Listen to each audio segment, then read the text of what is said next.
Dans centre de jeunes, tout qui est en place musée, marche l'équipe très bien. Donc, marche en colère. Puis, autrement dit, on marche en colère. On a Kanda, il y a soutenir FADC. Parce que Bitumba, il trop, c'est trop. Tobanda, Mamadou Ndala, Bakufa, na Bitumba, généraux et Belé, na Est, wana, Bakufa, pour na Makambo. Lokola, Fachi, moi, na Mboka, moi, na Maman Marthe. Hier, nous avons eu pouvoir, c'est une occasion pour nous aussi là na bango. Nous avons sa présence Fachi, on est mandat ce que vous échoué, mais Bitumba échoué en côté. Donc on a Tisuka, Tisuka Congolais, on a posé le Kangama photo na Rwanda. C'est ça. Donc ici on a drapeau na bango, donc tina ndakwa tandakwa Kagame. To bomba mwa na ye après to zongi na biso. Donc ça dit penda to tika mambo te to yoka pe muntu te. C'est ça. To yoka muntu te, nenge peka Poutine yoka muntu te. Donc comme on a bandi to comme ti Rwanda ti Kigali.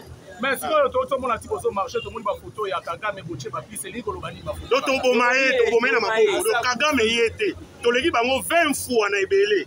Donc, tu l'équipe bango 20 fois na ebele. Attends na maboko, tout le monde a bango na mindu qui sont na maboko to bango.